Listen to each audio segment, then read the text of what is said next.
Juan Esteban Ateortúa es abogado especialista en Derecho Laboral y Seguridad Social. Y ahorita, mientras estábamos en la pausa para comerciales, Andrea le preguntó a Juan Esteban, al abogado que nos acompaña esta mañana, ¿y usted cómo ve este asunto? Abogado, bienvenido, buenos días. Buenos días para toda la mesa. Primero, felicitaciones por las nominaciones. Gracias. Gracias, Juan. Y muchas gracias por la invitación. En público le hago la pregunta que en privado le hizo Andrea. ¿Y usted cómo evalúa, cómo juzga, además usted que es docente de estas cátedras, esta reforma laboral? Bueno, digamos que la reforma laboral, como muchas de las normas de nuestro país, es de amores y de desamores.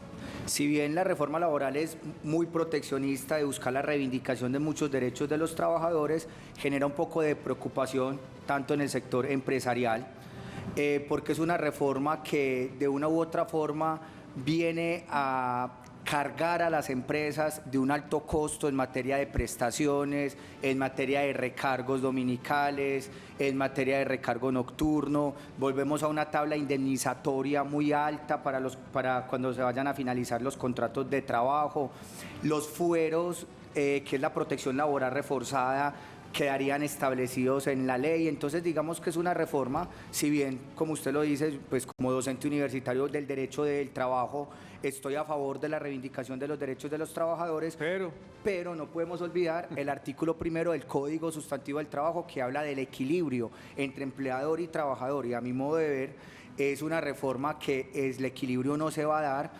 Estamos en una época post-pandemia, estamos en una situación de crisis económica para el sector empresarial, entonces es una reforma que uno diría en otro momento de la economía bienvenida, pero en este momento es para nuestras empresas preocupante. Abogado, ¿usted cree que esto pueda llegar a generar el efecto contrario que se busca? Se busca, por supuesto, generar mayor empleo. Según algunas visiones de los empresarios, podría ocurrir todo lo contrario. Sí, y más que las visiones es lo que ha demostrado la historia. El exceso de protección lo que genera es desprotección. Y cuando tenemos un contrato de trabajo tan blindado y con tantas garantías, el efecto que se da es la precarización. ¿Qué es la precarización? Que los empresarios le huyan al contrato de trabajo, que lo ven tan blindado y busquen la contratación a través de instituciones civiles o comerciales. A modo de ejemplo, en Colombia pasó cuando teníamos una protección tan excesiva a la maternidad. Teníamos una sentencia de la Corte Constitucional del 2013 demasiado proteccionista con la maternidad y se desincentivó la contratación de mujeres en Colombia. En el 2018 se cambió el precedente de la Corte Constitucional en protección a la maternidad, fue un poco más flexible y hay estudios que demuestran que se incrementó, si no estoy mal, 17-19% la contratación de las mujeres, la contratación de mujeres en Colombia. Entonces la historia nos ha mostrado que las reformas laborales tan agresivas generan precarización, mientras que una reforma más flexible puede generar mayor empleo. Abogado, ¿y qué le ve de bueno a esta reforma laboral? Bueno, digamos que de bueno a la reforma laboral le veo dos aspectos. El primero de ellos es una regulación de las nuevas formas de trabajo, y es algo que yo lo he venido diciendo en mis clases. De hecho estoy investigando sobre el tema.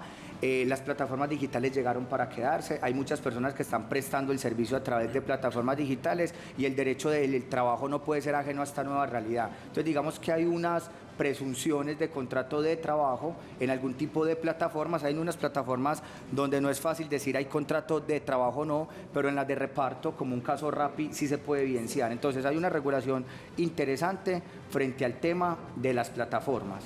Y otro aspecto positivo es que por ley ya van a quedar más claros los parámetros de los fueros. ¿Por qué? Porque hoy tenemos dos posiciones encontradas. Corte Constitucional tiene una posición, Corte Suprema tiene otra frente a las estabilidades en el empleo.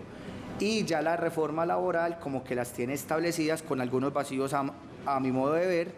Y otro aspecto para destacar es el que ya queda en ley, por ley, regulado el proceso disciplinario para despedir a los trabajadores. ¿Por qué? Porque las sentencias de la Corte decían, para despedir a un trabajador se le tiene que garantizar un proceso disciplinario, pero no había mucha ambigüedad sobre las etapas, a pesar de que había una sentencia que las decía. Ya quedó por ley las etapas del proceso disciplinario. Oiga, doctor, mire, estoy de acuerdo con usted en lo que está diciendo, por supuesto, porque la ley, la reforma trae novedades. El tiempo y la modernidad ha traído otro tipo de relaciones laborales, y hay que regularizarlas también.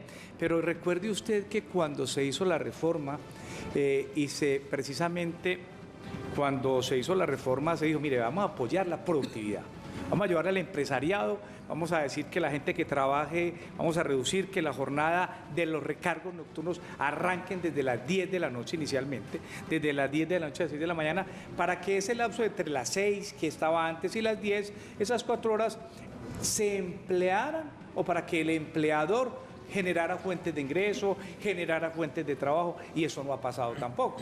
Seamos sensatos. Entonces, ¿qué pasó? Los industriales, los comerciantes dijeron, listo, uy, descansamos de estas horas extras, trabajamos la gente hasta las 10, cerramos negocios a las 10 y no hay que pagar estos recargos. Ahora, ese derecho se perdió. Era un derecho que los trabajadores de Colombia, que son cientos, nosotros somos en este país, la cantidad de personas que trabajan en esos horarios son muchos, y hoy esa gente ha perdido capacidad laboral, ha perdido capacidad de adquisición. ¿Usted no cree justo que es al menos en eso? Deme una, al menos en eso, en esos recargos es importante volver a mirar, porque si bien la razón de ser que era ampliar la productividad, ampliar fuentes de empleo, no llegaron. No, casualmente ese es uno de los temas, no por darle la razón, estoy de acuerdo con el recargo. Primero porque recuerde que eso fue con la ley 50 del 90. Sí, claro. Con la ley 50 del 90, el recargo nocturno empezó a las 10 de la noche con el fin de que aumentara la contratación y aumentara la productividad, situación que efectivamente no se dio en Colombia.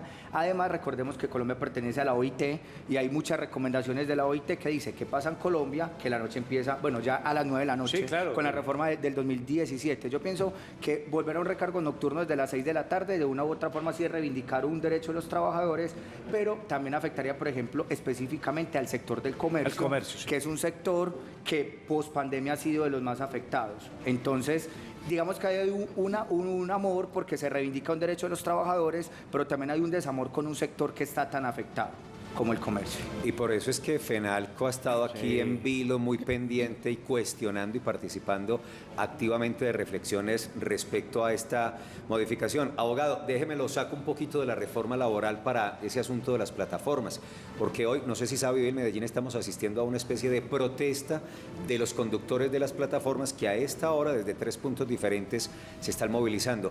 Ese tema de demanda en plataformas, de actividad laboral que se desata vía plataformas. ¿Usted cómo está evaluando eso? Ya nos dio su concepto de Rappi, por ejemplo, lo acaba de decir, pero este tema de conductores en plataformas, ¿cómo evalúa usted desde el punto de vista laboral? Laboral, bueno, digamos que en el mundo las plataformas de reparto ya están reguladas en muchos países, por ejemplo, de la Unión Europea, como contrato de trabajo, y con la reforma laboral se regula el contrato de trabajo de reparto, porque con el reparto, a mi modo de ver, los indicios de subordinación son más evidentes. El Rappi depende de la plataforma lo califica, la plataforma lo puede suspender. Pero digamos que en plataformas como el transporte, en plataformas como el Airbnb, la figura de trabajador dependiente se desnaturaliza más porque se ve cierta autonomía, cierta independencia, y realmente uno sí ve que la plataforma funja como un intermediario. Yo siempre lo he dicho, sea desde el punto laboral, sea desde el punto de vista tributario, desde el punto de vista civil y comercial, las plataformas llegaron para quedarse.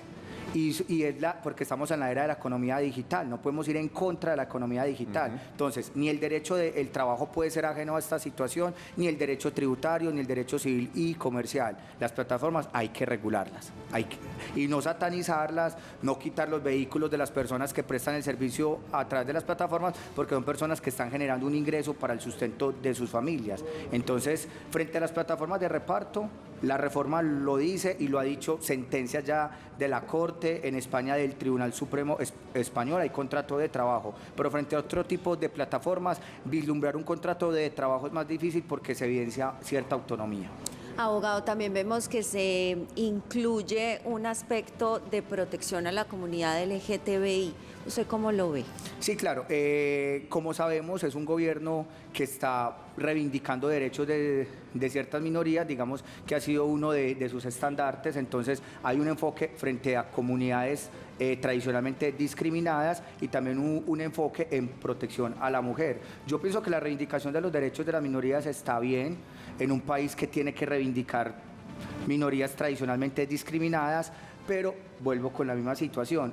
Si vamos a generar un exceso de protección frente a comunidades LGTBIQ+, o un exceso de protección frente a la empleabilidad de la mujer, podemos ver el efecto contrario, que es la no contratación.